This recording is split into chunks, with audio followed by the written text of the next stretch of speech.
We'll be starting in just a moment, but I want to let you know that we're going to have the validation machine is not quite working yet in the back, but by the end of the meeting or partway through, we'll have that working, so you'll be able to get out of the parking garage. All right.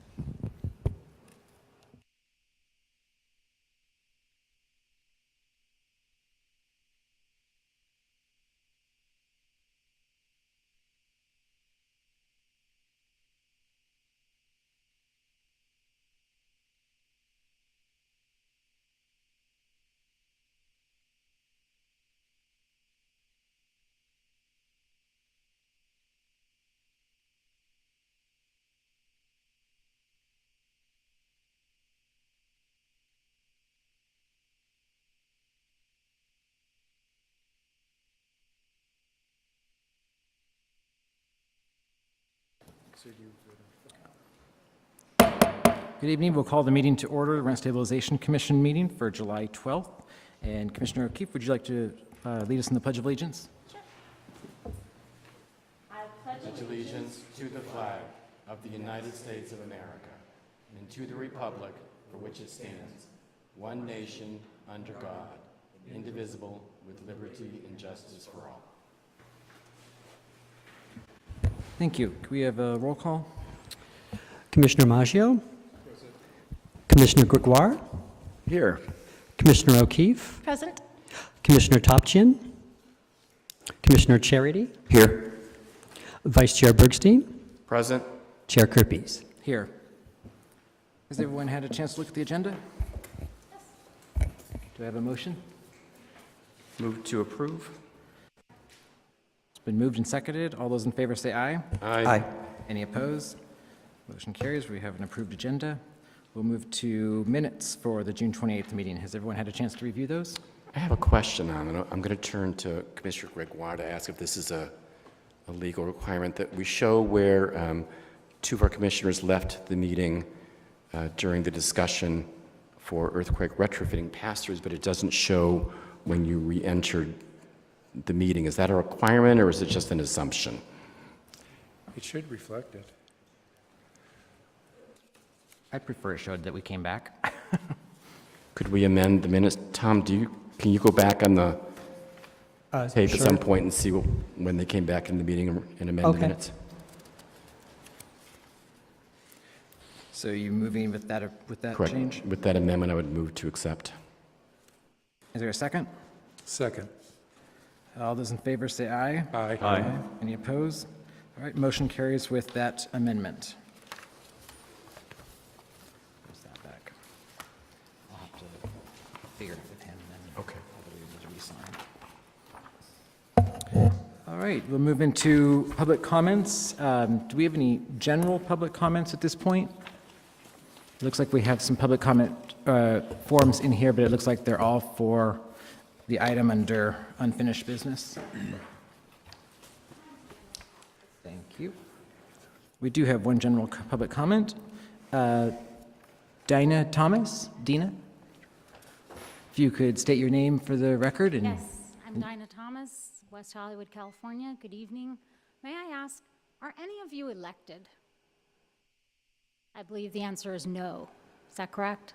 You're all appointed? Is that correct? Unfortunately, we can't do a back and forth, but yes, that is correct. I know the answer to my question. It's rhetorical. So here's the thing. We are in a point in our country where we're dealing with a lot of foolishness in the outside world and in our national political scene. And I just want everyone not to forget that the last two people we elected to our city council lost the popular vote with a larger margin than the man we elected president, who also lost the popular vote. The voters of West Hollywood rejected John Duran and John Heilman 3 out of 4. I think one of them won the popular vote with just over 25%, one just under 25%. So we are here for a rent control conversation and earthquake stabilization. Rent control is one of the last vestiges of what is supposedly a progressive city. We're controlled by 3 votes on a city council. We are barely a democracy at this point. So I just wanted to state that for the record. I wanted to state that some of us are not only focused on the national policy that's being butchered, we all have our eye also on local politics. So thank you very much. We're here. We're watching. Thank you. Thank you. And I believe that was it for our public comments under general public comments. We will move into Director's Manager's Report. And also, could we let the record note that Commissioner Topchian has joined us? Good evening, Commissioners. This is a look ahead at your upcoming meetings. We have provided you with a calendar of the remaining meetings for this year up through December 27th. At your next meeting, July 26th, we do have 2 appeals. You will also receive a report from our Cultural Arts Manager, Andrew Campbell, on the city's community-based cultural plan. And that's also the meeting where we'll have the reorganization of the chair and the vice chair. We have, you will note that typically on July 26th, the second meeting in July, that we do a study session, and we have moved that study session off to August 23rd. So we've moved it a month. We did that to accommodate the appeals, since we have a number of timely appeals that the commission should hear, and we do like to have the study session free of any other business items. August 9th, of course, also has 2 appeals on it. We do not have any other scheduled appeals so far, so just to note, and for the audience, the August 23rd meeting, it is a study session that is open to the public. We typically do not televise the study sessions. And then going forward, you have the list of other events or other meetings of the commission. The earlier we know if the commission will not be in quorum at one of the meetings, the easier it is for us to schedule our appeals accordingly. So for instance, if we knew that there was not a quorum of the commission for the December 27th meeting, we would know not to schedule appeals on that evening. This concludes my report. Thank Can you. I ask, since Are there any questions at this time? for the study session on August 23rd, since it's not televised, I know that I've brought this up before, I'd like to have a meeting held on the east side of the city, Plummer Park, and that's kind of been one of the sticking points, is televising is more difficult from Plummer Park than it is from here. Could we consider moving that particular meeting to Plummer Park, since televising will not be an issue? Sure. I have a question. How's the best manner to notify you if we'll be absent from a meeting? Should we just email you directly?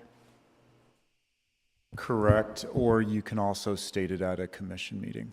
Okay, thank you. At this time, do we want to look at our calendars and determine that some of us will not be here on December 27th? I do not believe that I will be here on December 27th. Are there any others? I will not be available on December 27th for a meeting.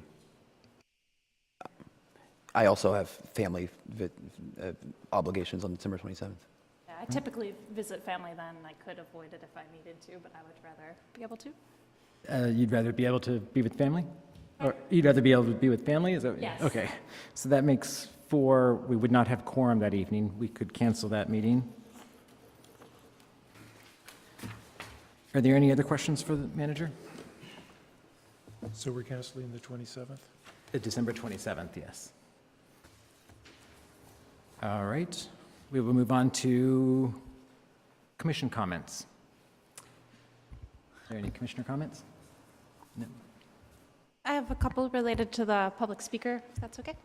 I believe that the winner of the elections received the most votes of anybody, but not the majority, which is the plurality. There are some states where they have what's called ranked choice, where people essentially, Maine, I think, is the first states that's implemented this, where essentially you say, this is my first choice, my second choice, my third choice, so that you don't end up in a situation where somebody who has less support wins. So that might be an issue you'd like to look into if you're not happy with the current situation. And then one other thing that might be of interest is that we are a state, and I believe a city, where there's a direct democracy is possible. And there's the possibility of putting things on the ballot, and I think there's also the possibility of veto referendums, but I'd have to double check to see if that's an option at the city level, just in case that's of interest. That's it. Any other announcements? or comments? All right, I'm going to make a couple of commission comments now because I will be departing. I won't be here for the second segment of commission comments. I just wanted to announce that Assemblymember Richard Bloom will be hosting an open house for the summer. It'll be July 25th, which is a Wednesday, in his district office in Santa Monica. That'll be from 5 to 7 p.m. And this is the open house that they ask for. It's free for everyone to attend, but they accept donations of backpacks and school supplies, which they then give out in August as students go back to school. If you'd like more information, you can go online to www.assembly.ca.gov/Bloom, BLOOM, and there's more information there. And I think, I just have one other comment. I saw the rent stabilization newsletter, and I really appreciate it. It has a lot of good information in it. I was a little surprised, and I wasn't quite sure exactly how why we chose to kind of put the information about the Saban Clinic, a clinic that we very much support, and they provide a lot of services to the city residents, but I just wasn't sure how it was appropriate in our rent stabilization newsletter. I thought maybe we could find different information, and maybe I should have asked that during the manager's comments. So you're welcome to respond or just take it as that was my concern about the rent stabilization news. And that concludes my comments for this evening. Thank you. And there were no other comments, correct? All right, then moving on, we will go to the other item on the agenda that I will be recusing myself from. This will be the unfinished business, landlord-tenant cost sharing for earthquake retrofitting. Because I am a tenant in a rent-stabilized unit that appears on the list of potential buildings that will be needing retrofitting, I will be recusing myself. So I'm going to turn the meeting over to Vice Chair Bergstein. And should I go ahead and recuse myself now or wait? I also live in a rent-stabilized apartment where it appears on the list of the likely buildings in need of retrofitting. So under state law, I also have to recuse myself from this item.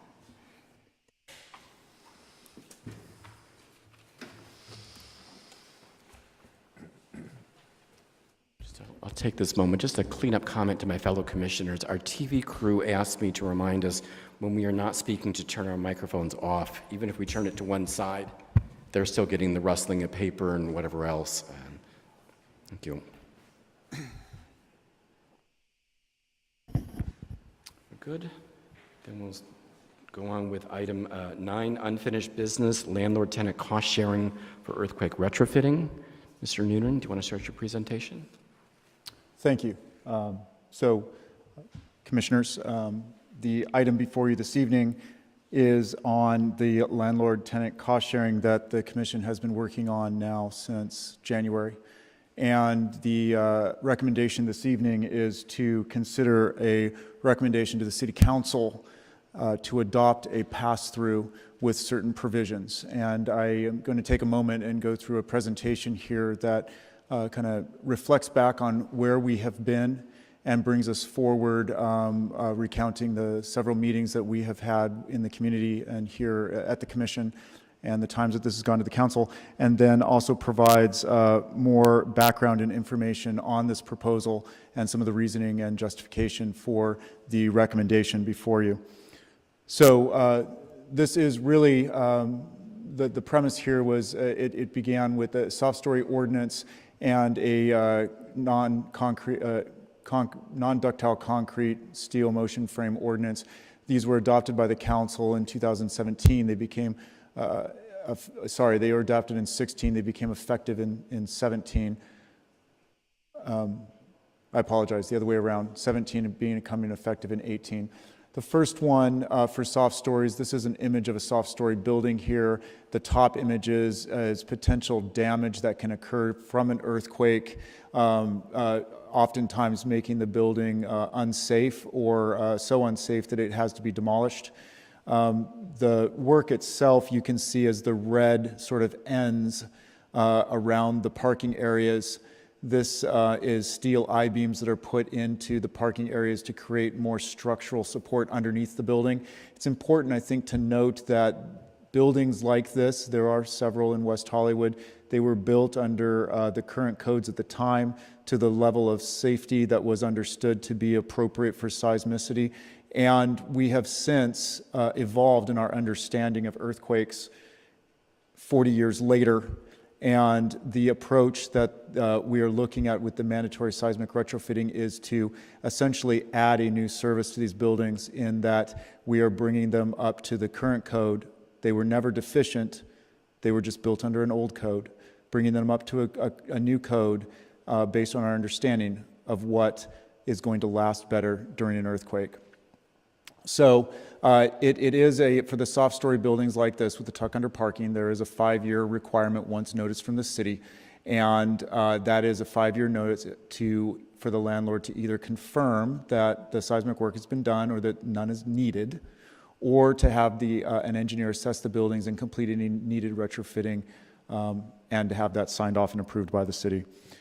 The other building type, as I mentioned, the non-ductile concrete and pre-Northridge steel, it is on a 20-year timeline, but it follows the same process. The 20-year timeline is because these are more complex buildings and they're taller, the work could be much more complicated. So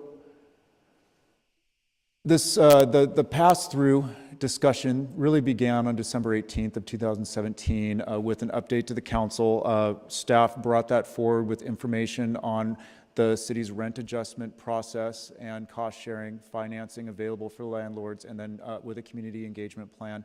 Importantly, when I mention rent adjustments, there is state law that requires rent-stabilized communities to allow a landlord to earn a fair return on their property.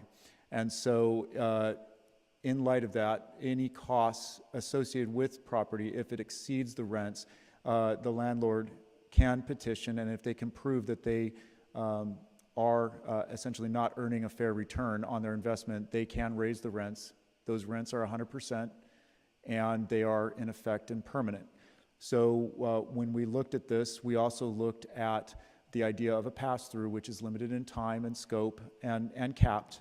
And that's part of the justification for bringing forward a program that would not ultimately, it would be an alternative to a permanent rent increase. So the commission looked at this beginning January 25th of this year, and then we went out to the community. And we went to the community at 2 focused meetings in February. We also issued this in the January newsletter.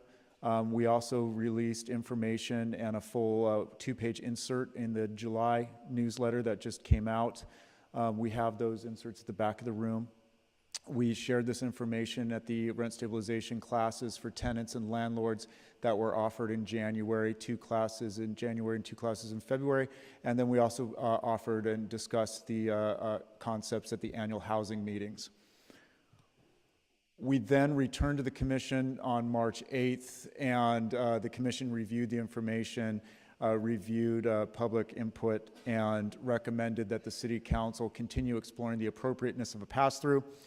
We took that to the council on April 2nd, and the council agreed and provided additional information that the commission and staff should explore the appropriateness of a pass-through that's limited to a % of costs, capped at a maximum dollar amount per month, in effect for a set period of time, and to focus on a financial hardship waiver for those tenants that would not be able to afford the pass-through.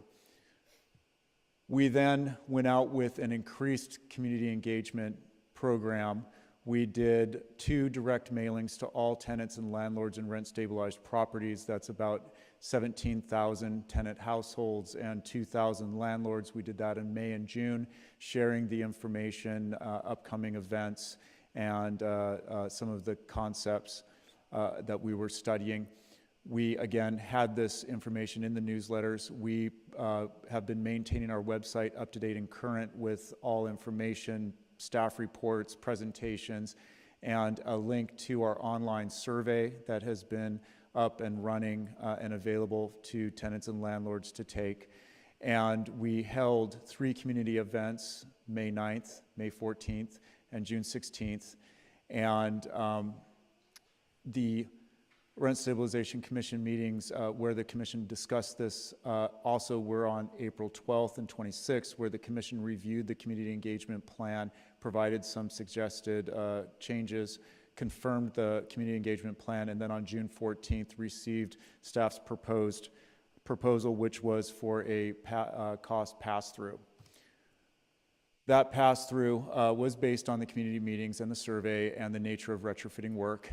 And we believe that a cost pass-through is appropriate, set at 10 years as a limit, limited to 50% of the cost of the construction, capped at $38 a month. This is an important cap, and that there is extremely important that there is a hardship waiver included. So part of the nature of retrofitting we find important is that it is not maintenance. It is the re-engineering of existing buildings to perform better during a major earthquake based on the current understanding of how buildings perform during earthquakes. So a little bit about the pass-through. I'd like to use an example of a 10-unit building here. We had our consultant, Kaiser Marston Associates, run some numbers, and they estimated that the average or a expected cost for a 10-unit building would be about $104,000. And if we run those numbers on what the pass-through would mean, as you can see here, as we roll down the numbers, ultimately the tenant's share of this would be $38 a month, no more.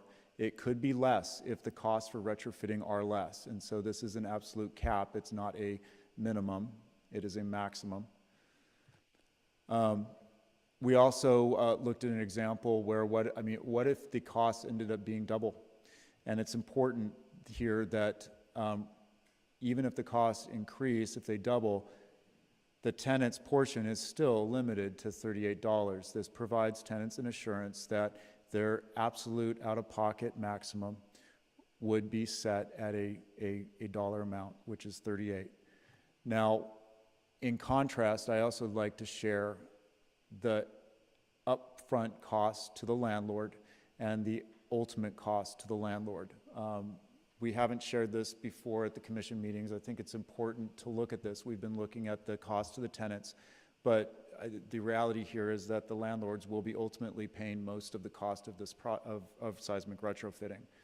Now, here you can see that the cost of retrofitting is $104,000. That's an upfront cost the tenant that the landlord will have to come up with. And we're working on aligning different financing sources for landlords so that they have the funds to cover this cost up front. They know, a landlord will know their minimum cost in this example of a $104,000 project is $52,000. That's their absolute upfront 50% of costs. Over the years, they will be able to recoup some of those costs through the pass-through with their tenants. So in year one, year zero, their cost is $104,000. Year one, it's $99,200, and so on until you get to year 10. You'll notice that it doesn't, in year 10, when the pass-through ends, it doesn't equal 52,000, it actually equals 56. It's a little, the landlord ends up paying a little bit more than the tenants would in this particular scenario. Again, in the example, if the costs were double, as you can see, it ultimately nets out over the course of that 10 years that the landlord's really paying the share, the bulk of the costs, where the tenant's share is limited to $38 a month still, and ultimately over a 10-year period, if the tenant remains in place and they pay the $38, it's $4,800 or less to the tenant, where the landlord is paying $168,000 in this example. A financial hardship waiver, I've mentioned a couple of times. We do have one on the books now, and the recommendation before the commission this evening is to apply the same standards and criteria that we have for our registration pass-through rebate to households. So that means that it's tenants that are age 62 or older or living with a disability and that are earning less than $33,950 for a one-person or $38,800 for a two-person, or if they're on Section 8, that those tenants are either exempt or reimbursed, depending on how we design the waiver, from any portion of the cost that they would incur from the retrofitting. So in summary, the recommendation here before you is a $38 a month maximum cap on the pass-through of 58% or 50% of the costs for the project spread over 30 years, and that there's a hardship waiver as was just described. So I believe that this concludes my report. I did want to mention for anyone watching and for folks in the audience that we are still receiving comments and feedback. So we do want to hear from you, and here's a couple of different ways that you can participate. We have our online survey, of course. We have our phone number, which is 323-848-6450. And we also have our email, which is rsh@weho.org. And please check our website for updates. We are keeping that current, and that's www.weho.org/seismic. This concludes my report. Thank you, Mr. Noonan. Before I ask if there are questions for my fellow commissioners for the director, if anyone has not yet filled out a speaker slip but wants to speak on this item, there's speaker slips in back. I don't know if Tom has them up front, but this would be a good time to get your speaker slips in. So questions for my commissioners? Maggio? Yes.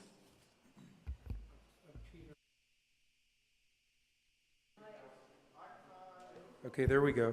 Excuse me. On the waiver, $33,950, is that a gross or net? The income that's exempt. We use gross. This is gross, okay. Thank you. Any other questions for Mr. Noonan at this time? Did you fill out a speaker slip, ma'am? Do you want to, Tom, can you help her get a speaker slip? Yeah, right in the back. And that gentleman. We'll go into public comments. I ask that when I call your name, you come forward, state your name, city of record. You'll have 3 minutes to speak. And I'll apologize in advance. I'm bad with names. If I butcher your name, please do forgive me. The first speaker is Charisse Mitchelson, to be followed by James Egan. Hi, my name is Cheris Michelson, and my city of residence is West Hollywood. Dear commissioners and others, I'm an 18-year tenant of West Hollywood's historical landmark El Palacio and Lotus Complex, and I oppose the tenant rent increase to cost share with the landlord to earthquake retrofit our buildings. The tenant who is not an investor nor owner of their building should not be forced to cover costs that should belong solely to the building owner. If the tenant who pays this unfair fee should move, their investment in the building would not be reimbursed to them, but be kept by the landlord, and only the landlord would be able to gain in the sale of the property by the tenant's investment. This is wholly unfair. Also, the costs of living, including the annual rent increase for tenants of West Hollywood, have increased exponentially recently. This causes terribly burdensome financial stress on West Hollywood citizens. And if their income does not increase to cover the increase of costs, it will lower their quality of life. And there are a lot of people who are under 62 who might be experiencing hardship. Our current newer landlord, who's been given a mandatory order by the city to correct a number of Mills Act violations by June of 2017, still hasn't made one effort to do so, but still happily benefits from the tax benefits he gets for having a historical landmark complex. He imposes every legal and illegal increase he can to gain financially from his tenants, yet does not fulfill his obligations to make the premises sound and up to the standards imposed by the city. Tenants have won a slew of rent reductions against him for lack of mandatory maintenance. Ours is a potential case of possible rent increase to cover the earthquake retrofitting costs without the work ever being performed or performed properly. A better and more fair solution to making the city a safer and more habitable place, such as with earthquake retrofitting, is for the city to impose fees on landlords for each violation they commit, whether it be a code violation or a violation that wins a tenant rent reduction, where the tenant would get the rent reduction and the landlord might incur a fee. This would make our city much safer and create more habitable living conditions by having the landlords pay for this, because it's a good idea to make sure our buildings are safe. West Hollywood's responsible landlords who take good care of their properties and want to make them safer would benefit, as the cost to retrofit their buildings would be shared, and would raise the overall morale and infrastructure of the city, as landlords would be helping landlords make the structures of their city better for all. This is the solution to the large cost associated with earthquake retrofitting buildings in our city, not further financially breaking the backs of the already financially struggling West Hollywood tenants. Thank you for considering this fair and both tenant considerate and landlord considerate solution. Thank you. Thank you. James Egan, to be followed by Derek Woolley. Good evening, Commissioners. I just want to address some things I just heard recently that were brought up. Can you state your name and city of residence, please? James Egan, West Hollywood. I've been a resident for over 40 years. I'm retired, and I live on Social Security, and my partner is disabled and HIV. There's no way possible that two people, and you can put that together, $38,000, I don't know where that number came from, that you can qualify as two members of a household for this waiver that you're talking about. It doesn't make any sense whatsoever, because even at $2,100 a month and $1,700 a month, there's no way we would qualify to be waived from that. So that doesn't even work for two households. That number, you know, in San Francisco, it's $47,000 for two members of a household to qualify for low-income housing. So I don't know who did the research on that, but it's inaccurate. Secondly, I want to deal with fair return. Let me give you one example of one building in West Hollywood. Just got off the phone with the accountant of the building. The building was bought in 2010 for $1,333,000. In 2018, the building is now being estimated at $2.1 million. Do you think that's a fair return for our landlord? It's not my building, but these are accurate numbers. That landlord's paying $1.25 in taxes. Those taxes have only increased by $1,000 based on the new assessments that have come up for his building. So let's talk about fair return. Now you're asking for renters who are on limited income to participate in the investment of a property that is really a concern for the entire city. In 1978, we had a flood here that went through the city. It was terrible waters, and we had to put in a new sewer system. The people on Huntley and West Hollywood were not asked to pay for the sewer system that was installed by the city to deal with a problem that had to do with the entire city. This is unfair burden to individuals who are limited income, who are living in old buildings, for one thing, and now they're going to put money into a $38 a month? What's that? That's close to what? 10 times 38? $380? That's a lot of money. Add 38 more, it's like almost close to $400 money out of my income for investing in my landlord's building, where they've seen over a 80% return on their money in the last 10 years. That's the kind of equity position this limited possibly in. I suggest. Thank you. Your time is up, sir. I have one quick thing. Thank you for your time. Palm Springs put a tax on of a ½ cent last year, Proposition J. Thank you, sir. Your time has expired. And we should be considering the same thing. Proposition J has raised lots of money for infrastructure for the city. Thank you for listening.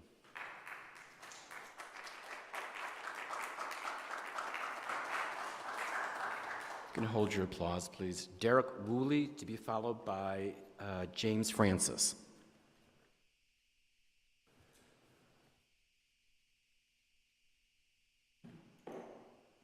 I've been here before, This is not the first time I've come before you, and I thank you for the opportunity. Sure, could you to state your speak to you. name and city of My record? name is Derek Woolley. I'm a 40-year tenant of West Hollywood. I live next door to Rage. If that isn't West Hollywood, I don't know what is. I thank you. This lawyer has given a very almost too reasonable evaluation of this problem of retrofitting and tenants paying for repairs to landlord buildings. It's just so technical and so reasonable. It makes me feel like I shouldn't be up here disagreeing with anybody, but I am disagreeing with you. Now, I noticed that we paid service to the flag and to God at the beginning of this meeting, and I thought, gee, that's nice. But isn't it a shame that we don't give more, that we don't worship God? We worship money and profit and power. And I would think that some of you have fallen into that trap. Some of you may have been promised by landlords, if you can pass this legislation, we will be supporting your bids for re-election or whatever. I hope that's not true. Jesus said that we should love one another as God loves us, which means treat each other the way we would like to be treated. Is this suggestion that tenants pay for retrofitting, is this a loving, compassionate thing on your part? I don't think so. I also think that the dollar is losing value. You raise our rent every year, and the dollar has less and less buying power. The rent goes up, groceries go up, everything goes up, up, up. Pretty soon, you know, when I started in this building, I paid $150 a month. Now I'm paying a lot more, and in a couple of years, it's going to be up to $2,000, $3,000 a month. Where does inflation start? When are we going to stop this greedy direction and lower rents? Deflation, not inflation. One last thing. If you're going to change our status, we're not going to be renters anymore. We're going to be renters partners. You're forcing us to pay for permanent repairs, retrofitting, and you open that can of worms, you think the landlords are going to say, well, you got us, the tenants, to pay for retrofitting. Why can't they pay for the roof? Why can't they pay for some other things that need paying? I mean, me and my boyfriend want to spend 6 months in Bermuda. Come on, you know, I don't see how you can be pro-tenant. You obviously are, because of this suggestion that the tenants should start paying for permanent repairs to the building, you seem to be pro-owners, Thank you, sir. landlords. Your time has expired. Thank you. Norma Sandler, to be followed by Cynthia Blatt. Good evening. I'm Norma Sandler. I live in West Hollywood. I've been here for over 45 years. I have rent control, thank God. And I have a new landlord who has, even though I sent him a letter with all the things that were never fixed in my apartment, never replaced in my apartment, he has done absolutely nothing. But one of the first things he talked to me about was retrofitting. And he thinks that the tenants should have to share this. Well, I'm 78 years old. I live on a very small amount of Social Security. I don't know how I make it from month to month. I am permanently disabled and have a service dog.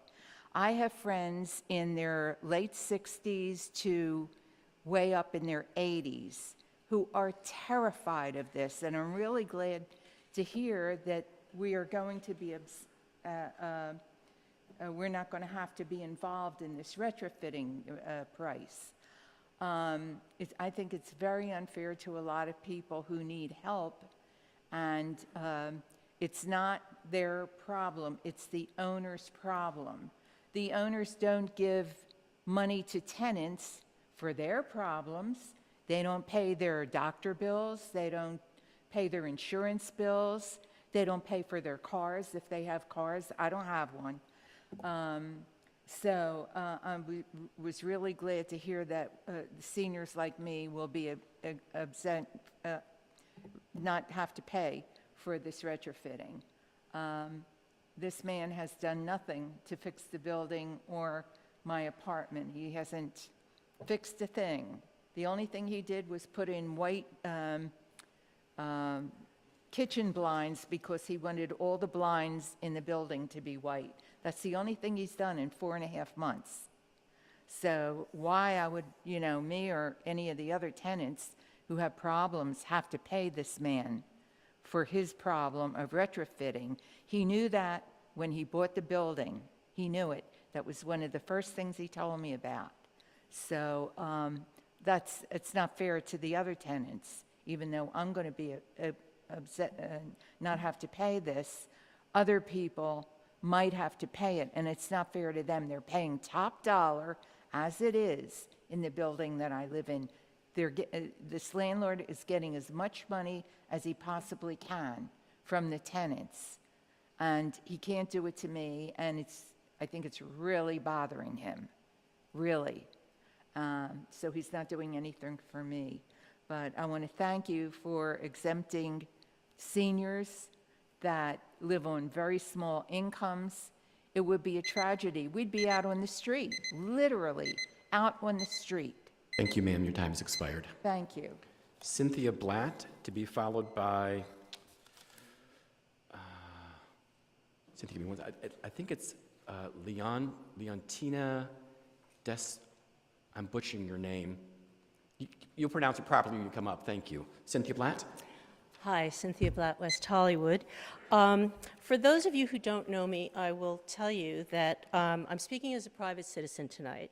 But in my job, my position is as a senior community planning and development representative for the U.S. Department of Housing and Urban Development. What I'd like to say tonight is that I believe that earthquake retrofitting, earthquakes, are a public safety hazard, and municipal governments, as well as state governments and federal government, have an affirmative responsibility to protect the safety and health of their citizens. If we have a landlord who can't afford, well, first of all, it shouldn't be passed on to tenants, but if we have a landlord who can't afford to retrofit his building, what's going to stop him from selling out to developers, in which case we lose even more affordable housing, which is the bedrock upon which this city was built. Now, the solution to this, I don't think that the landlord should have to pay much, and I don't think the tenant should have to pay anything. And I think the solution to this is it should be a combination of state, federal, and local dollars. For example, FEMA has some really terrific grants for pre-earthquake planning. There are other grants that the city does receive and that the city can receive. There's a vast array, actually, so I'm not going to take all my time talking about them. I just really like this FEMA grant. So I don't know that anyone in the city has looked into this is a public safety hazard. If one of these buildings falls down, it's going to be a whole lot more expensive for the city to fix it than not fix it. And that's not even speaking to the devastation it will cause for rent-stabilized tenants who may not be able to afford, but they don't meet the subsidy level. And I'd like to know if the hardship waiver is applied, who picks up the subsidy for the $38? And I don't know that that's been addressed, but I think it's an important issue. So I want to reiterate that as a public safety hazard, I do not understand, and with the availability of grant money for this particular type of hazard, I do not understand why the city has failed to consider this kind of funding rather than passing costs on to tenants who, oh, and by the way, I am not a rent-stabilized tenant. I just believe that the way this is being addressed by the city is just wrong. Because as they have said, as you've heard earlier, they have no equity in these buildings that they're subsidizing. The city actually does have quite a bit of equity involvement here, because if the building falls down, the city will be liable. The city will have to. There's a big building, I think, up on Sunset that it would cost $30 million to retrofit, and so it was exempted from the whole thing. If that thing falls down, we're going to have a lot of problems. So I would like to ask, and I apologize for being late to this, but I would like to ask that the city actually Thank you. Your time has consider expired. applying for grants. Thank you, Thank Cynthia. you. Ma'am, whose name I can't pronounce, I'm sorry, you'll correct me, followed by Ray Jaffe.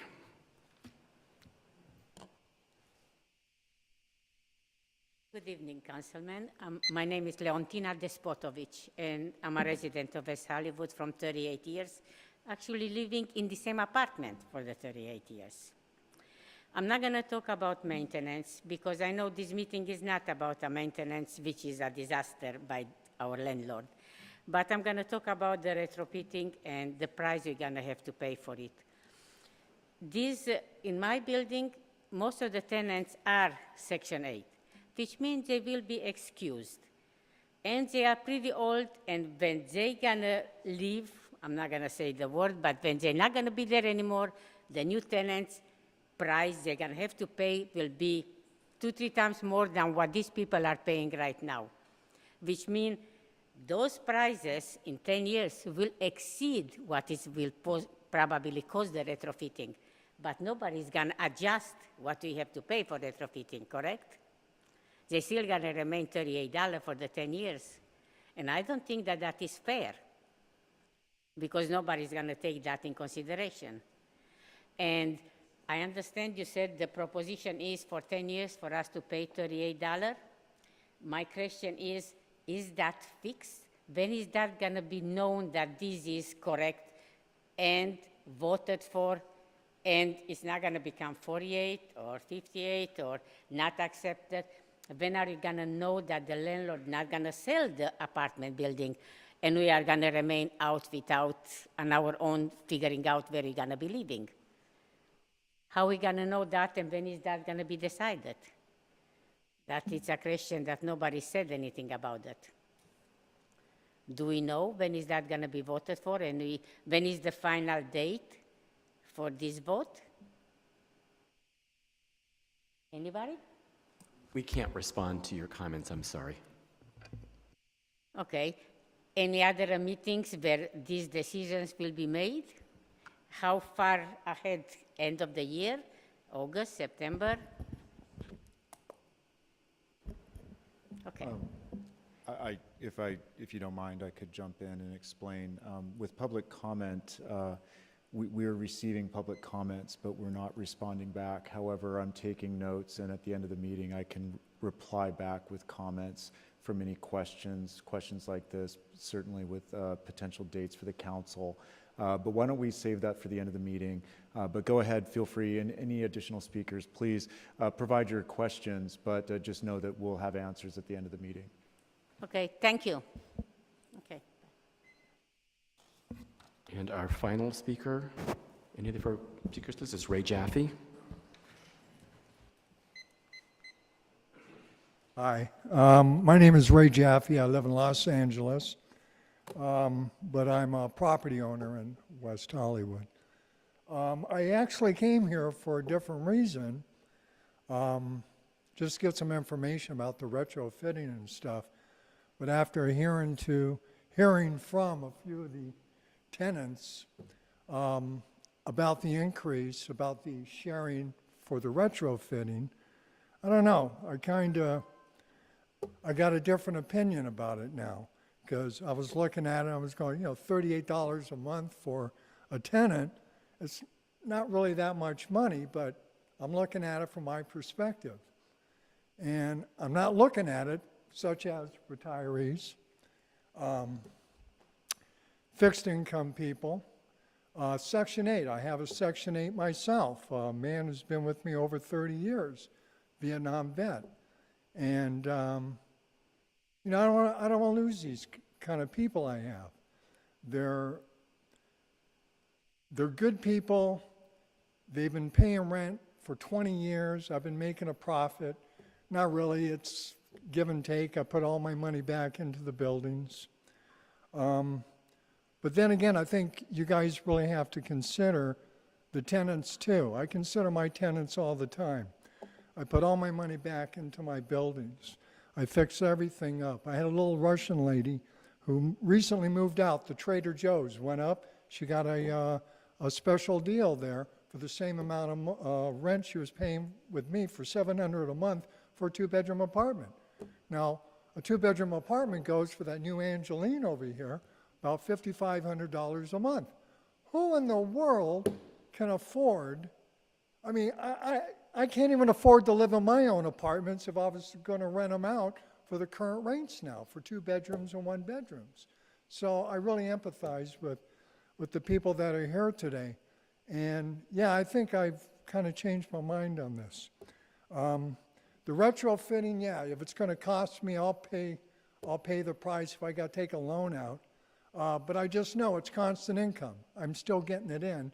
And the safety factor to me, I think, is very important. Even though I only got 1 pole I got to worry about for the I-beams to replace, maybe I'll just burden the cost of it.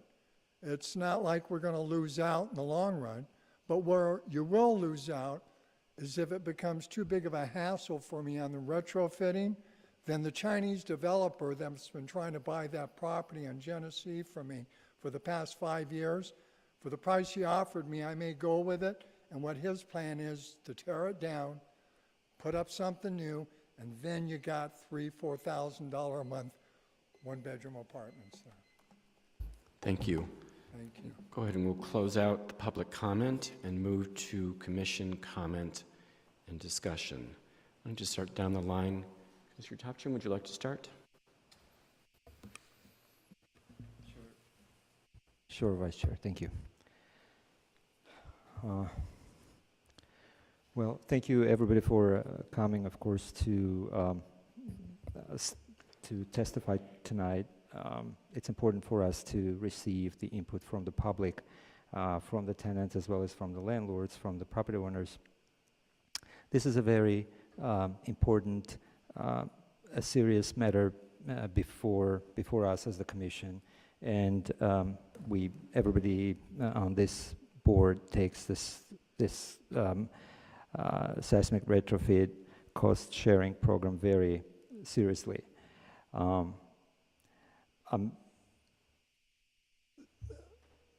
This issue puzzled me a lot, and I have been thinking a lot about this increase, and I know that whatever any decision we make tonight, it's going to have a tremendous impact on the landlord and on the tenant, and residents obviously will be impacted maybe a little bit more. You know, people who are on fixed income or cannot afford any increase. And I just want to start saying that I live in the city. I moved to West Hollywood in 1995. Myself, I'm a resident. I live in a rent control unit, and I understand the importance of the rent stabilization. I'm a strong advocate of the rent stabilization ordinance throughout my professional career and my civil service in West Hollywood. I have a lot of friends. I know personally a lot of people who are on SSI, a lot of people who are on fixed income, and I know how seriously this may impact their income and their ability to pay for certain services in the future if they have to pay an increase for this program. And I also understand the pressure that the property owners will have by, meeting this requirement that they have to upgrade their buildings, and the seismic retrofitting is already passed as a law, and that is a done deal. It has to be retrofitted. Those buildings have to be retrofitted, and the question is, if we do nothing in terms of the rent increases or the cost sharing program, if we do nothing, then the landlords can get an increase that we never can cap it. If we don't, if we're going to vote against the pass through, then we would definitely, what happens is that the owner will have a right under the state law to, and quite frankly, under our ordinance, to increase the rent. And any increase will be way above that suggested $38 limit. It could be more than $100, and nobody can, the commission or the council cannot cap it, and that will become a part of the permanent rent. And any annual rent increase will be based on that new rent, based on that increase as a result of this seismic retrofitting. So what this pass-through does is that provides that certainty for us, for the residents and for us as the commissioners, that we know that there is a cap to that charge, to that surcharge, which is not it's not an increase to the rent, it's a surcharge for that certain time frame, for the duration of that, whether it's a 10 years or less than 10 years period, it's going to go away, right? So that's not going to become a permanent rent increase for the tenant. So that's why I like the idea of that pass-through versus a rent increase, a permanent rent increase. Also, by doing nothing, we also may open the door for those landlords who can not afford to take the 100% of responsibility for the seismic retrofit. Some landlords may choose to get out of the rental market. They may decide, okay, I'm not going to pay this. I cannot afford this over $100,000 cost, so I better get out of the rental market. So what we're going to have?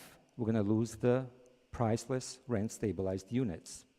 I'm talking about typically mom-and-pop smaller property landlords that have 2-4 units, that type of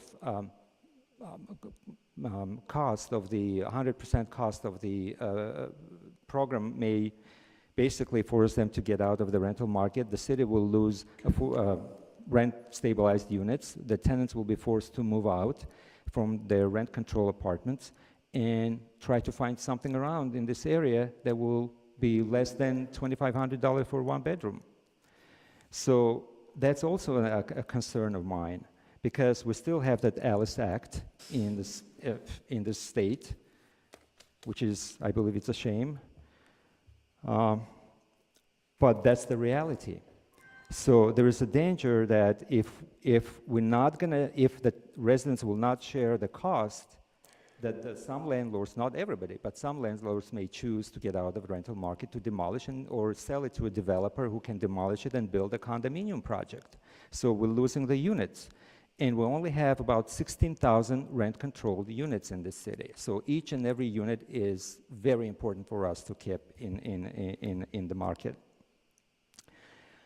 So,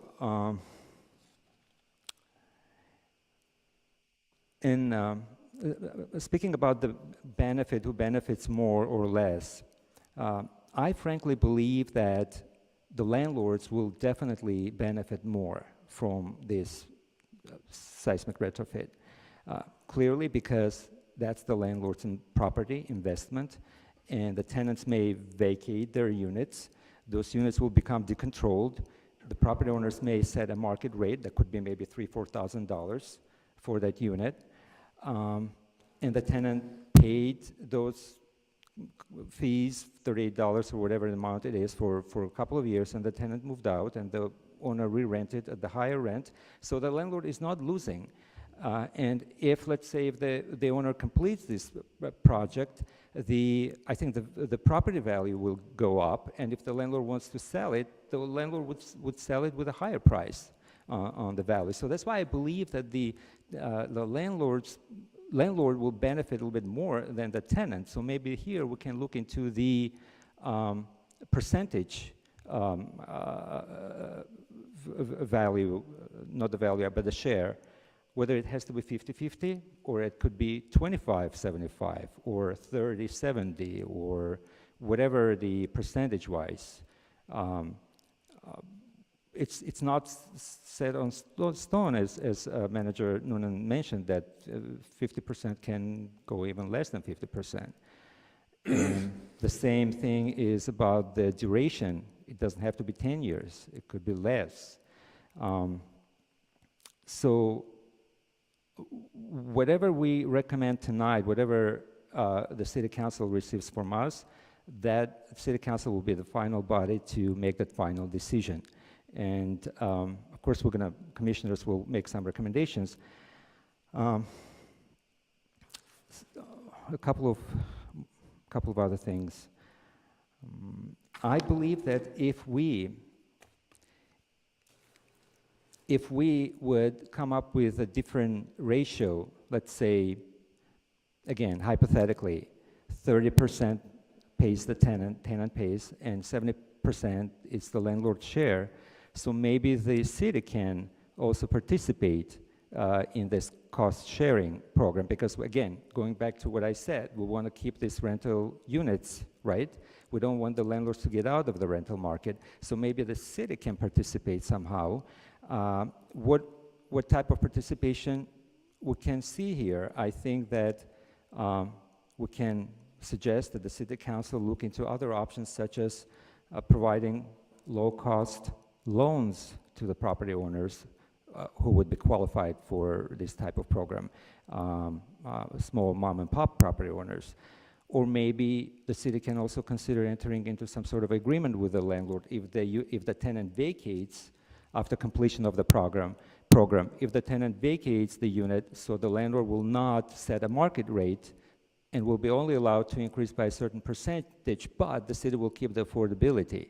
Because yes, the city is also interested to keep these units affordable in the city. So I think that's an option we can also suggest or recommend to the City Council.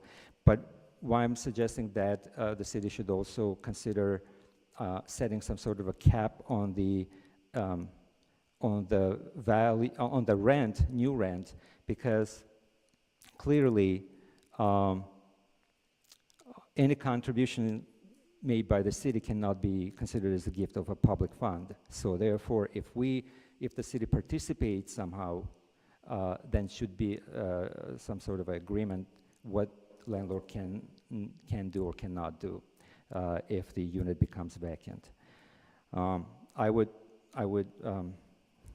ask staff maybe to include that as a recommendation from me, and if the commissioners will consider that, would be great. So the other thing I wanted to mention is, again, I would like to recommend that staff includes that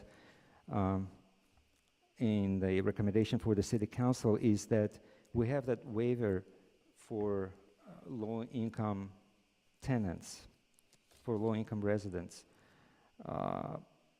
I think that because we're all concerned about the long-term tenancies here, but that's what we keep saying, that we want the tenants to remain in their units for 20, 30, 40 years. So we want to have long-term tenants paying, controlled rent, affordable rent. So now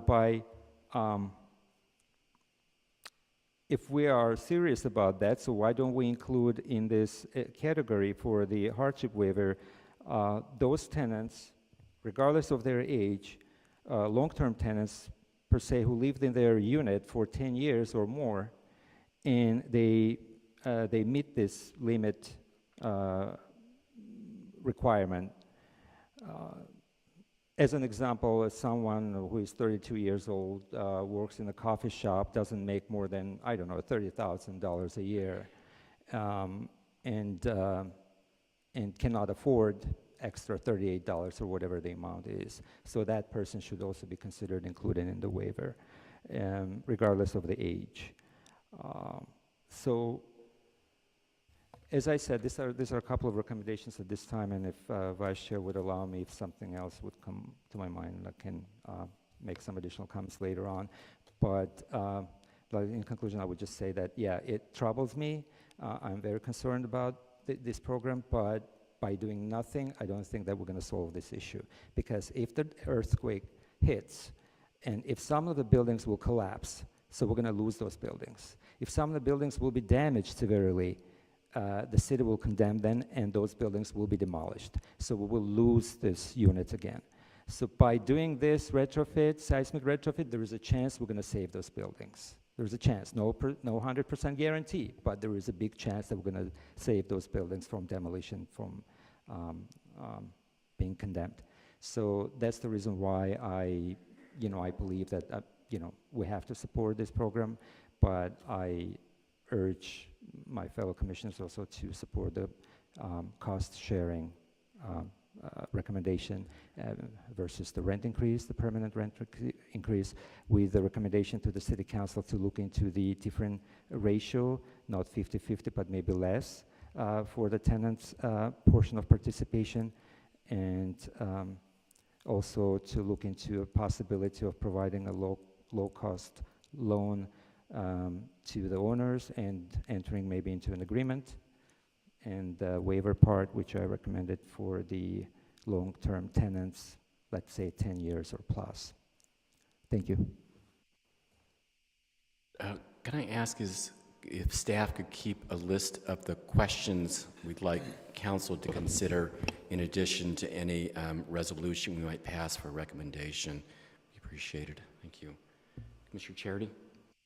Yeah, so what hasn't been said tonight is we're backed into this corner because of Costa-Hawkins, and because it's a public forum and you all can go home and Google, Costa-Hawkins is the reason we're in this trap, is because there is a limited supply of rent-stabilized buildings. Costa-Hawkins is a law on the books in the state of California which limits the amount of buildings that you can put under a rent stabilization ordinance, I believe to 1978 or 1979 buildings or prior. So the problem is we have a finite amount of rent-stabilized buildings. So what causes a rent-stabilized building to leave the market? It's very clear, a terrible disaster of some type or a sale. And it's no secret in West Hollywood that we have a tremendous amount of developers that are looking to spend a bunch of money on buildings in West Hollywood. They want in just as much as I want in. I live in a rent-stabilized apartment myself, and I love it here. I've moved here from New York City in 2005, and I wouldn't think of being anywhere else, and for forever. I love it here. And so that's the corner we're backed into, with the goal of trying to preserve the rent-stabilized housing units that we have. How do we not lose them to a disaster? How do we not lose them to sale? The other problem we have is the only way that the only recourse for the landlords if they have a big capital improvement is going through our existing law, which is a net operating income system, where they can apply for a permanent rent increase, which will be subject to the annual general adjustment every year, and it will go up permanently forever for that tenant. So if you have a long-term tenant, we have a problem where we have laws on the books that have to be changed. So the punchline is, I don't like the recommendation, but we have to do something like it because the laws we have on the books are not going to satisfy the things that we know are happening. Well, that's a matter of opinion, I guess. If you don't believe a big earthquake's going to come and destroy all the buildings, or we might not be in danger of a large earthquake, then that's your belief. I will go on the record and say, based on history, I do think that California, I do think Southern California will at some point have a very large earthquake. And going on that belief, I think that we have to do something. I think it was proper for City Council to pass a law requiring a retrofit of our buildings that are in danger. So going down that line, yes, cost is an issue for everybody involved. Now, where I disagree with my fellow Commissioner Topshin, who I like very much, but I do disagree in a little sense where who does the retrofit benefit the most? Does it benefit the landlord or the tenant? Well, how do you put a benefit on someone's life? I mean, if a building comes down and kills a person, I mean, I would imagine the majority of landlords aren't living in their apartment complexes, especially the soft story ones that were built before 1979. So I'm assuming those landlords are off living somewhere in Hancock Park like my landlord. So it does benefit me to a certain extent as a rent-stabilized tenant to make sure that I have my life after a big earthquake. To get to more of what I don't like about the recommendation, the $38 per month per unit, I think that should be a number based on bedrooms. I think that a $38 a month maximum pass-through for a 2-bedroom or a 3-bedroom hits a lot easier than someone in a studio or a 1-bedroom. So I think that number should be put on a number of bedrooms in a unit. I also, my gut tells me that the hardship waiver of one person, an income of $33,000 and change, and the income of $38,000 for 2 people, my gut tells me that that should be a bit higher for 2 people. That's, how I feel about it, but I'm also operating from a different perspective where I also feel that, that $38 a month should be different on unit size. We are making a recommendation. We aren't the deciders. It's City Council.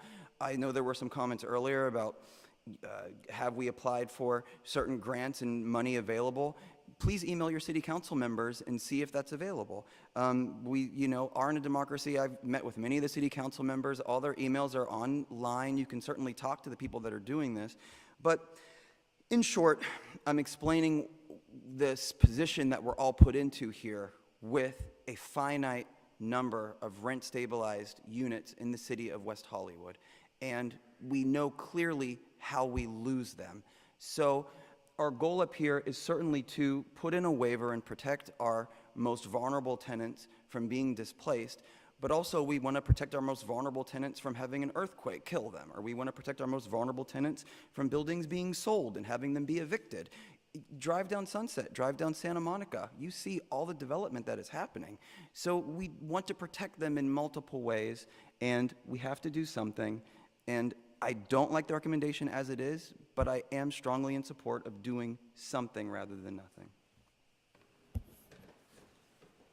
Commissioner Maggio?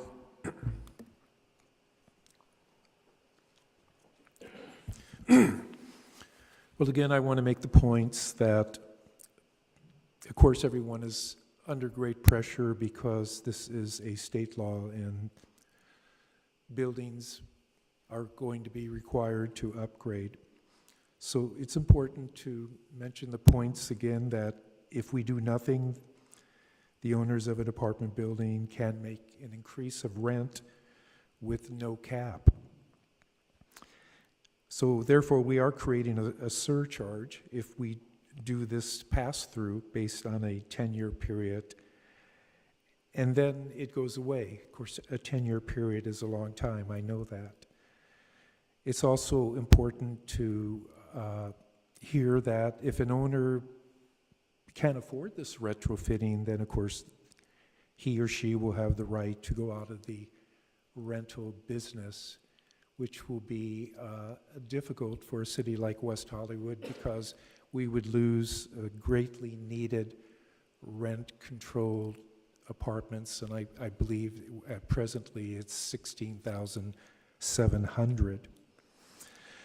So I think we want to keep rent control units in place.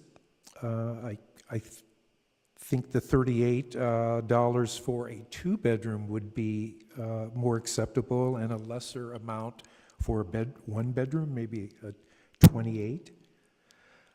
I think it has been mentioned about federal and state and municipal grants.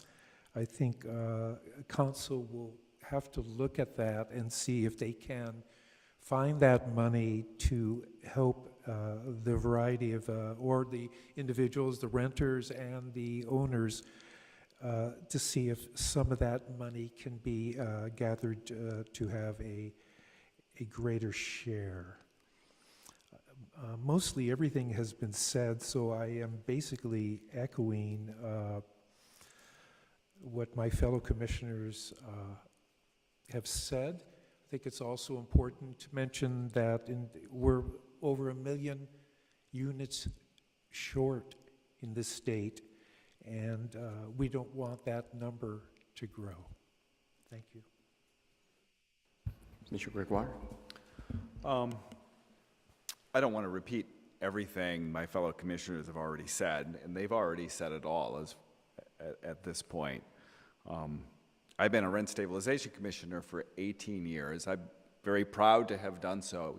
the West Hollywood Rent Stabilization Ordinance is a fantastic thing. The city was founded in the 1980s by renters who were concerned about rising rents. And they saw rents going up in the community around them, and they banded together and they formed the city of West Hollywood.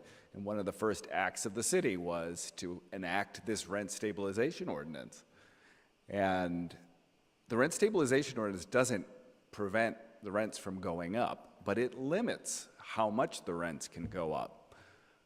And it limits it in a reasonable way. It allows landlords to have a fair return on their investment. But it allows all of you to stay in the city, stay in your homes. You know, when the market goes up the way it has over the last couple of decades due to supply and demand in our capitalist system, you know, our community hasn't all been evicted. If we had lived in other communities, most of us would be gone by now because the rents would have gone up $200 or $300 a year. My last landlord used to routinely raise my rent $200 a year. I lived in an exempt rental unit in the city of West Hollywood. And it was really shocking that this greedy corporation didn't care, you know, of the effect of a $200 rent increase, you know, on me and my neighbors. So living in an exempt unit, I really appreciated the rent stabilization ordinance and how it prevents, you know, greedy corporations from, you know, getting rich on the backs of all of you. So I have very proudly served the community by sitting on this commission for the last 18 years. And as a commissioner, I've sort of felt it my duty to do two things. One is to be a part of the fair administration of the ordinance so that that ordinance can be preserved, that it can't be challenged in court or can't be successfully challenged in court. And I've always felt if we're up here being reasonable and in administering the ordinance in a fair and balanced way, that, you know, it helps ensure that this ordinance will be preserved. And the second thing that I felt it was our duty is to do what we can to try to preserve rent-stabilized housing. As somebody mentioned today, we have a law called Costa-Hawkins, which prevents cities from expanding rent control. So we're stuck with what we have today as rent-stabilized housing. And given the dramatic increase in property values over the last many years, there's a lot of landlords out there that are thinking about going out of the rental business so they can tear their buildings down and build, you know, luxury condos or apartment buildings that are going to rent for $5,500 a month. So all of that being said, when this item came before the commission, I got a shiver because I'm like, oh gosh, you know, we're going to be asked to vote on a pass-through, which was going to impose some amount of a additional cost on our fixed income tenants. And we know, we've been to many meetings over the last few months, and we know what a burden this additional cost is going to be on some of you. There's no doubt, but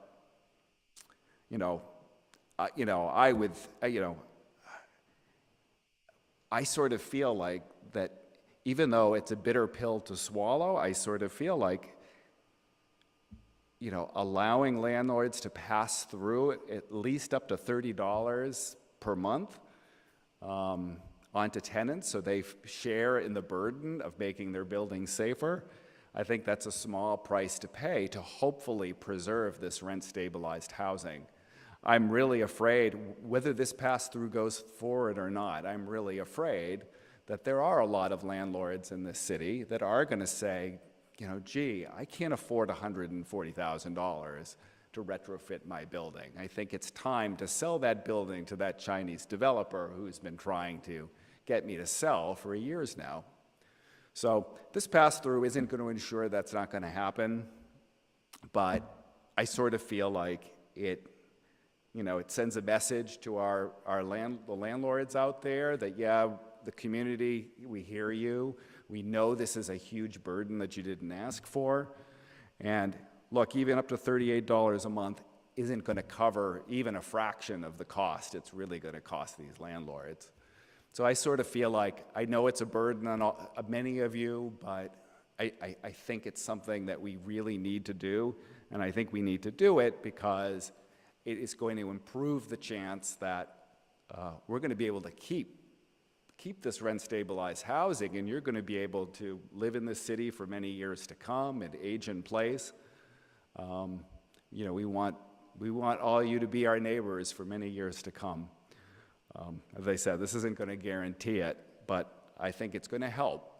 So that's why I will be supporting staff's recommendation tonight to recommend the seismic pass-through to the City Council.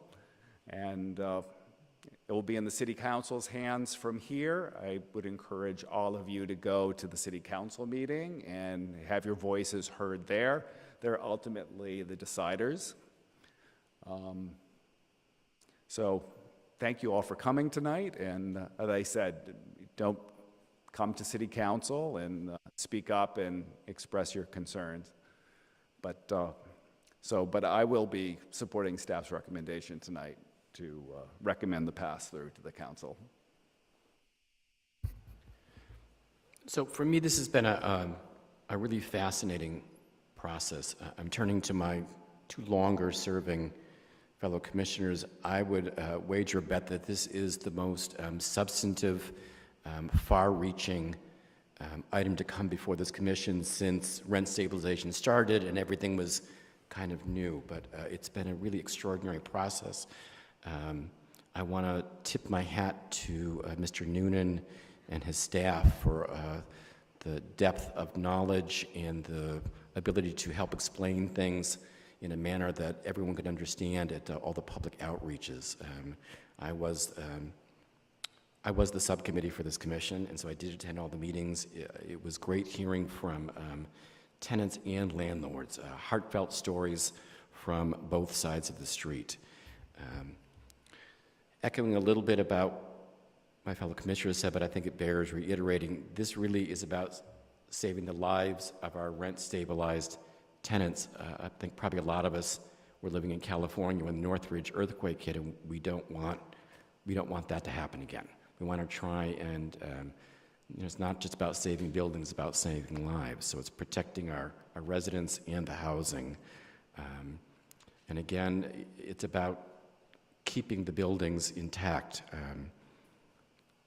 If we do nothing, if there's no pass-through, first of all, as my other commissioners have mentioned, state law, which supersedes our city authority, state law says net operating income, permanent increase, no opt-out for anyone low income.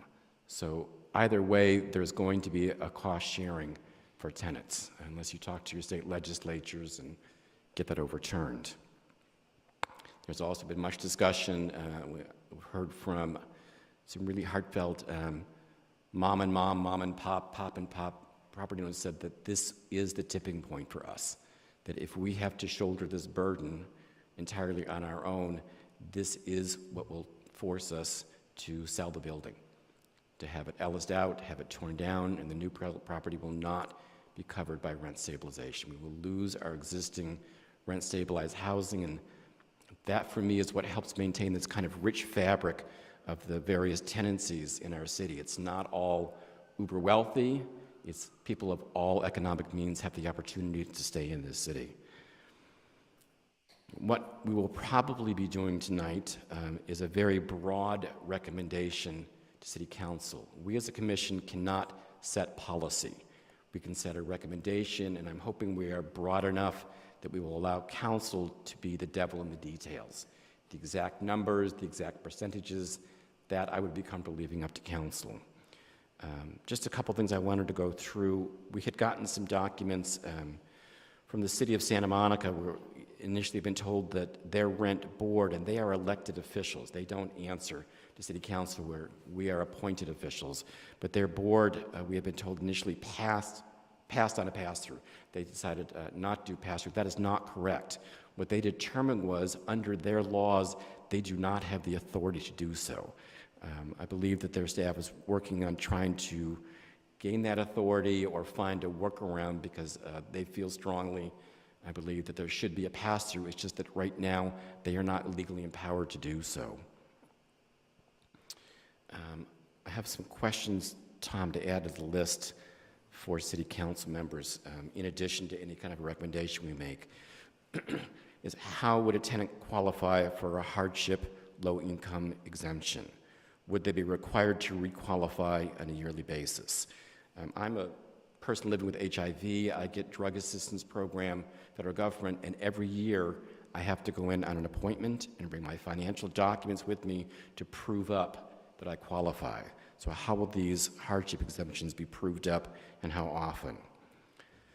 Second question, if a tenant qualifies for an exemption, who's going to pay that portion back to the landlord? Would the city consider paying that exempted amount back to the landlord? Third question, what happens if a landlord does not retrofit their buildings within the 5-year limit? What's going to happen then? Next, could the city offer any kind of financing, either no or low interest loans or grants in some kind of an exchange for maintaining rents at a certain affordable level? So not just that we would be a bank, but there would be a benefit received from lending or granting that money to the property owners. On the same line, can the city help publicize other sources of funding, such as the PACE program? I think we've already started doing that. One of my fellow commissioners also brought up the question, should the pass-through be based on the size of the apartment? Someone who lives in a studio might pay less than someone living in a 3-bedroom apartment. Who will track the payments over the 10-year period so that we know that if the payments start on January 1st, 2019, they'd be finished on January 1st, 2029. I know the city's been working on a database, but I think that's critical that tenants have some feeling of security knowing that I'm making these payments and there is an insight that we can quantify, we can get the information from the city.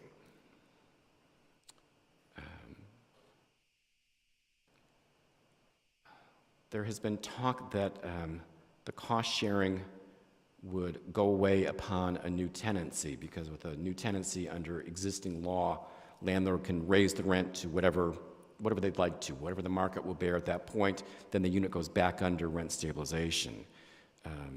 I hope that council considers that if Costa-Hawkins is repealed and there is a ballot initiative, and I have lots to say about that, but not from the podium tonight, if rent control is returned to local jurisdiction, and though there is no rent decontrol upon voluntary vacancy, what happens with that cost sharing? If the new rent is not enough to cover that, what happens with that?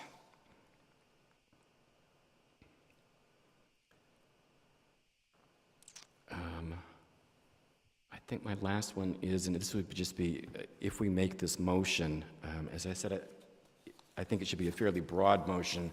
I am not comfortable with our stating the dollar amount for the monthly cap. I'm more comfortable saying that the payment should be capped, end of sentence, and let City Council decide what that cap should be rather than our determining that. With that, I would...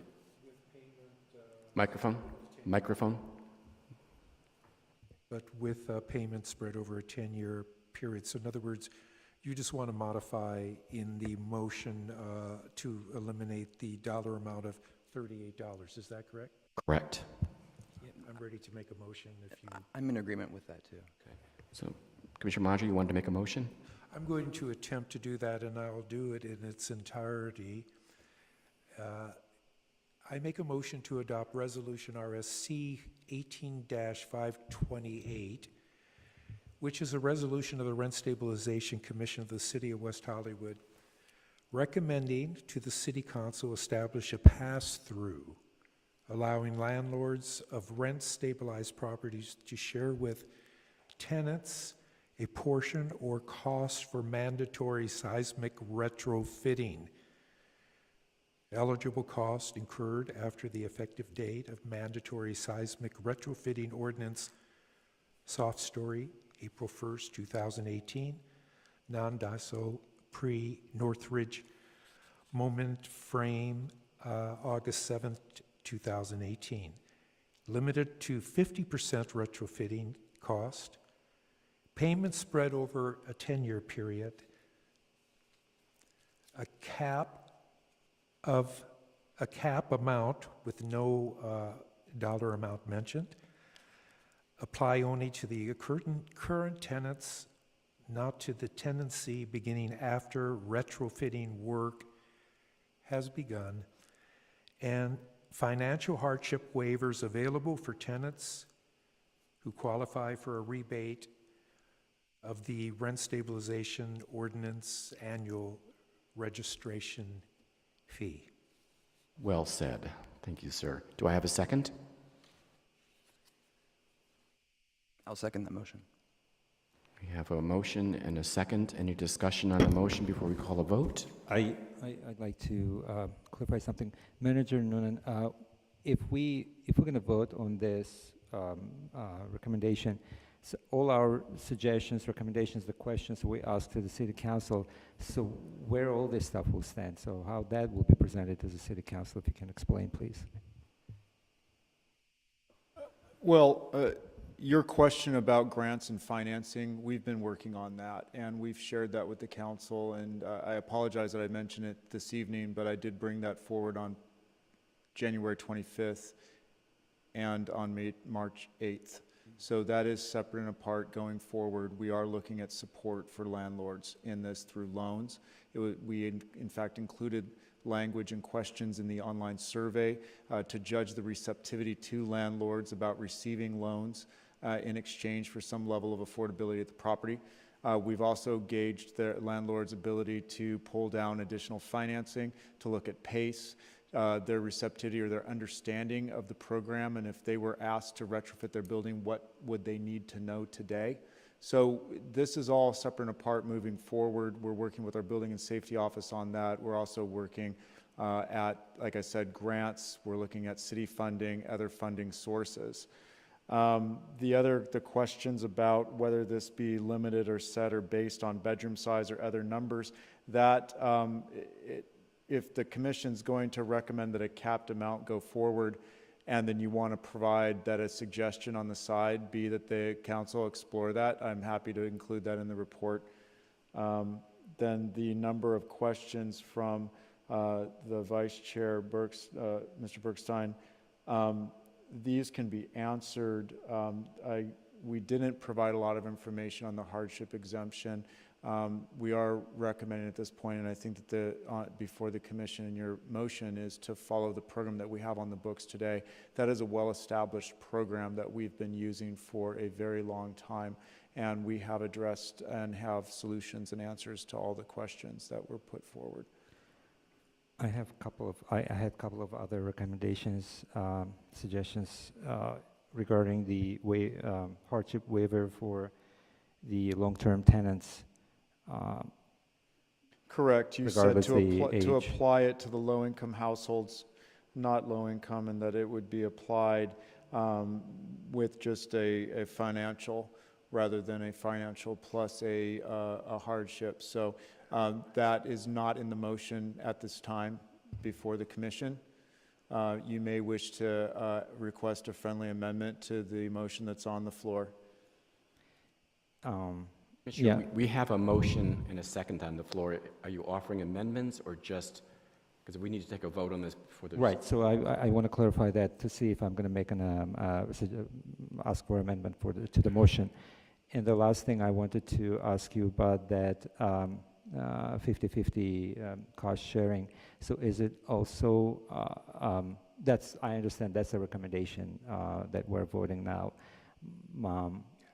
But did you discuss staff with the council of a possibility of different ratio? Let's say less for the tenant portion, higher for the landlord portion. I'm going to interrupt because if you look at the motion that we are currently considering... I know, I mentioned that. I'm clarifying it. I'm not ready to offering vote. an amendment to the...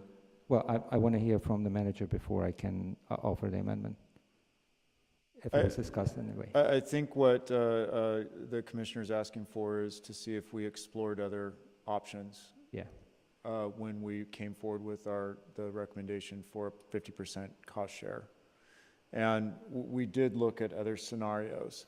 And one of the reasons that we are putting forward the recommendation, there's twofold reasons.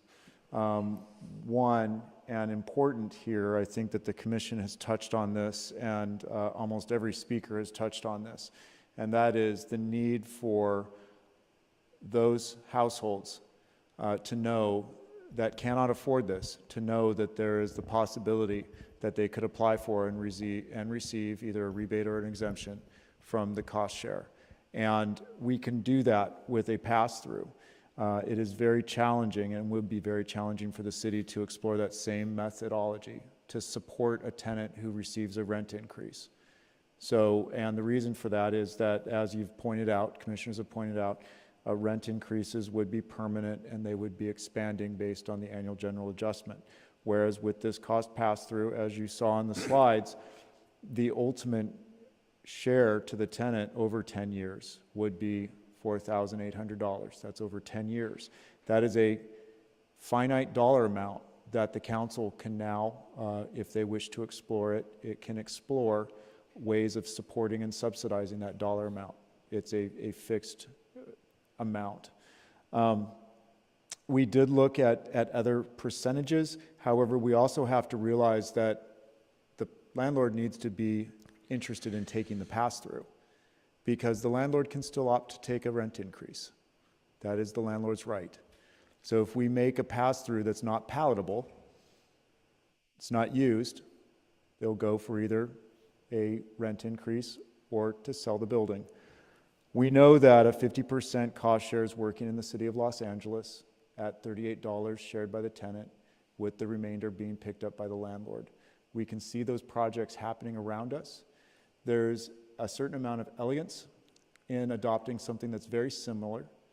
And because, for one, it will limit the amount of confusion around the programs so that we have less of a risk of rent overcharges, which is a reality that we all experience. The commission sees many appeals on this, and it's, you know, we don't know if the landlords are accidentally or purposefully charging higher rents, but if we create a program that is very different from something that we see happening around us, we do have that as an awareness and a risk. Also, if we have a program that is very similar to what is happening around us, we know that it's working.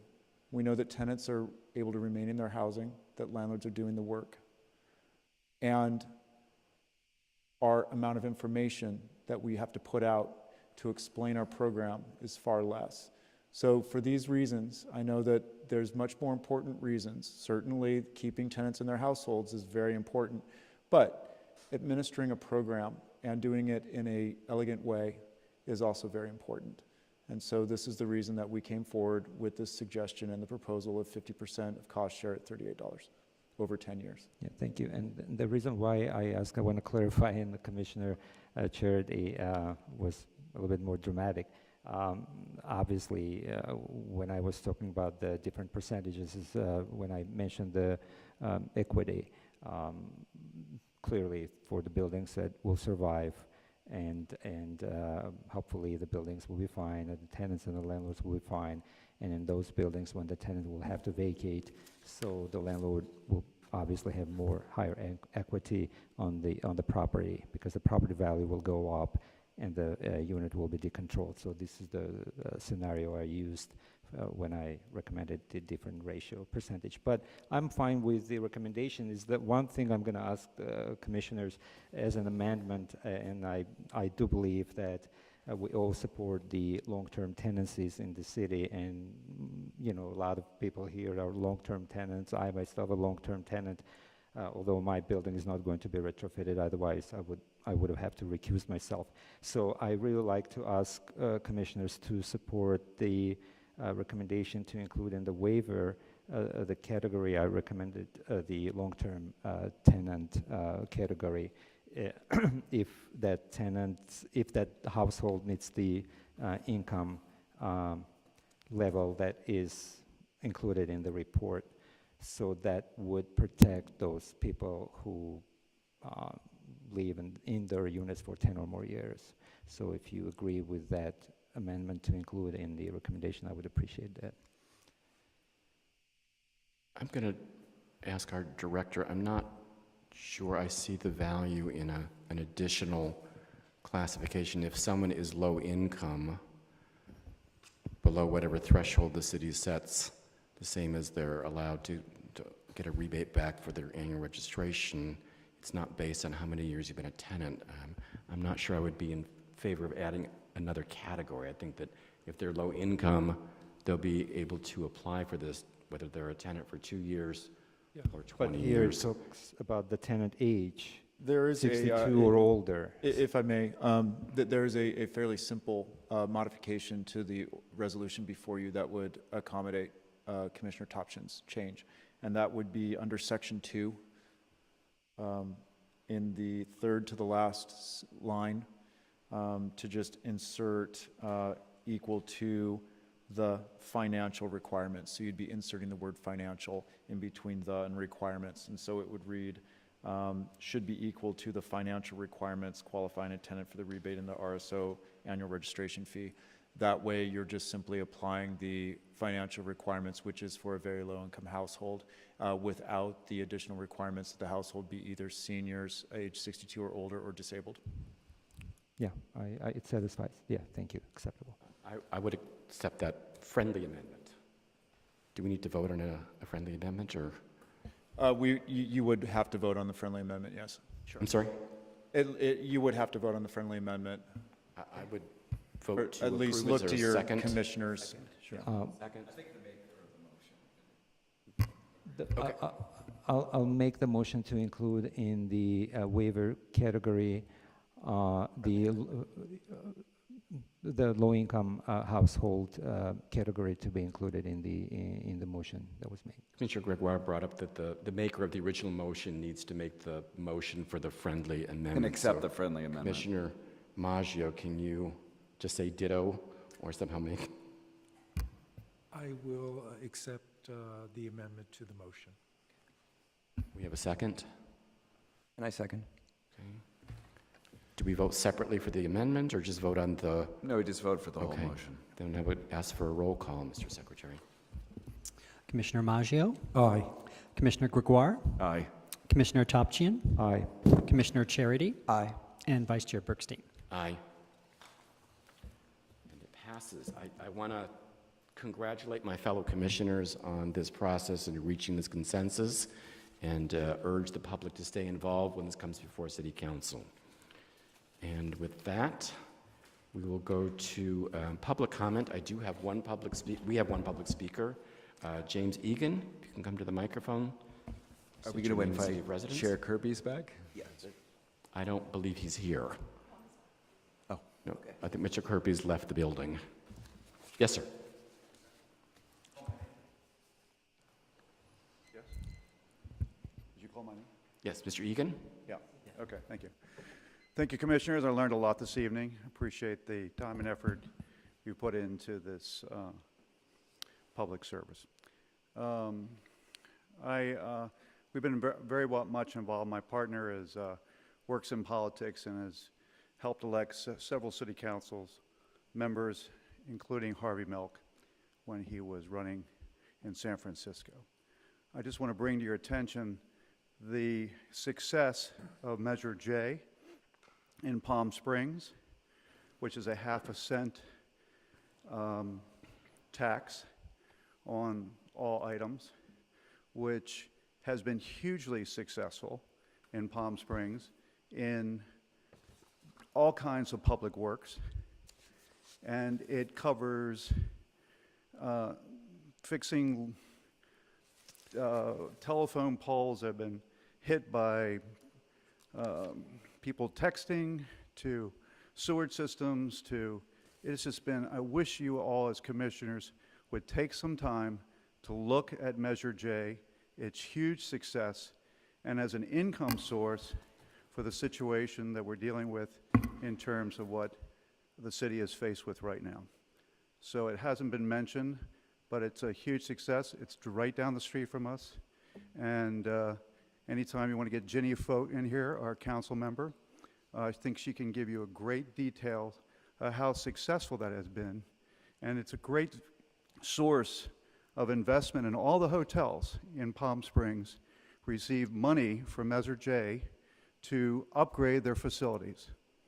Flat out investment by the city in all those hotels, where the hotels have increased their structure, their infrastructure, upgraded rooms, and the city invested in that.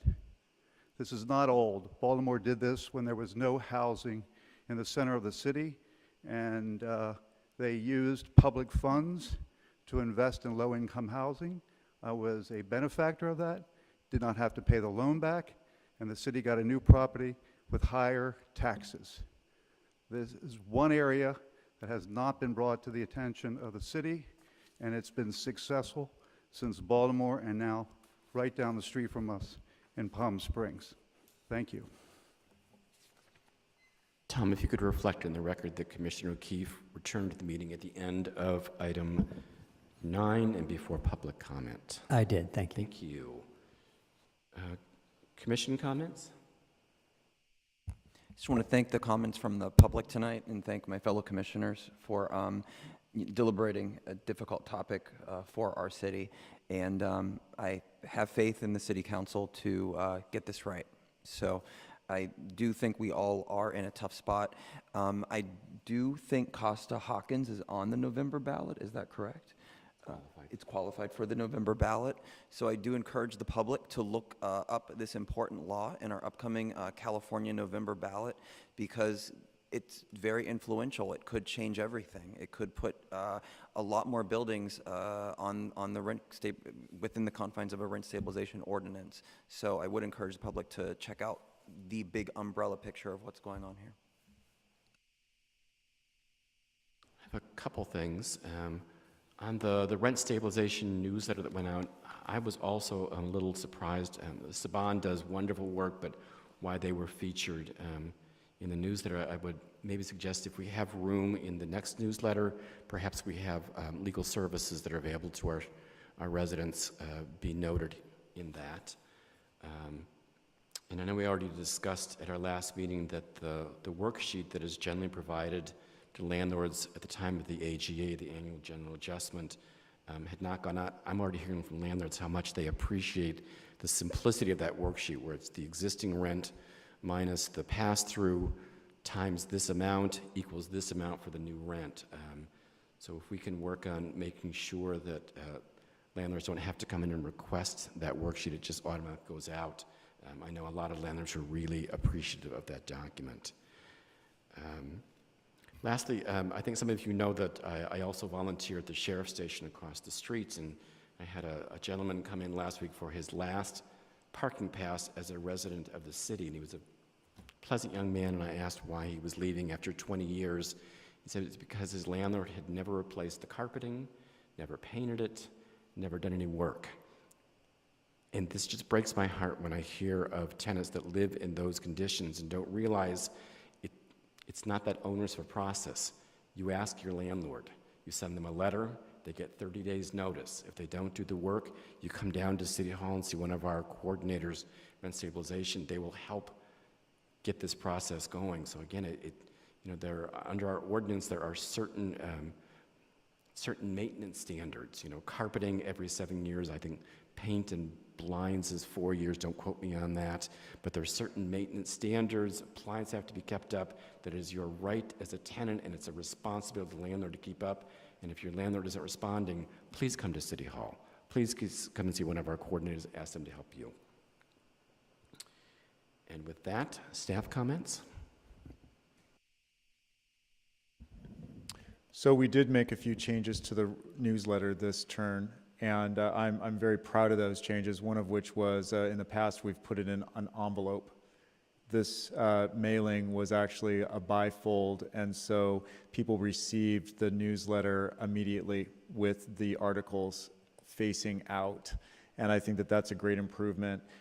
We are not planning on providing the worksheet going forward. We are driving that towards the website and towards our online HDL registration portals. So what the commission, I've provided you with a couple of updates on, but not recently, is that we are creating we're updating our systems to be completely online. That's including our hearings processes, our registration process. All processes and forms will be online processes with a landlord portal on our website and a tenant portal on our website. And so that worksheet, along with all other forms and documents, will be available online through the computer systems. And we will have computer monitors in City Hall. So if someone does have needs a computer and they do need to come into City Hall, that's how they will file for programs. So that was a decided change to the newsletter, was not to include that worksheet. We have included articles on the Saban and other social services for at least the last 5 years in our newsletters. We do that to provide that information in addition to other information that we have, because it is a great way to get information out to a large segment of the population. I will take your comments, the two commissioners' comments, into consideration, however, and we were starting to wonder if we shouldn't target the information directly towards more related rent stabilization information, and I think that that's appropriate going forward. If we do provide information such as information on the Saban, we'll do it as an insert or a flyer. Last comments are on the resolution that was adopted this evening. That could go forward to the council on August 6th. It will definitely go to the council at the August 20th meeting, if not on August 6th. So for those members of the public and the community that are following this intently, just be looking at the two next council meetings. Either the August 6th meeting or the August 20th meeting will be the date that the pass-through is before the council for consideration.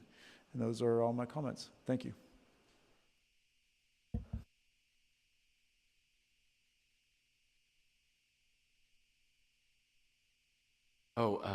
Do we know if the parking validation machine has been swapped out so that people can get their parking? So anybody who didn't get their parking validated on the way in, please do so on the way out. If you need assistance, we'll be glad to help you. And with that, I will adjourn this to our next regular meeting of the Rent Stabilization Commission, which will be held on July 26, 2018, the West Hollywood Park Public Meeting Room, Council Chamber.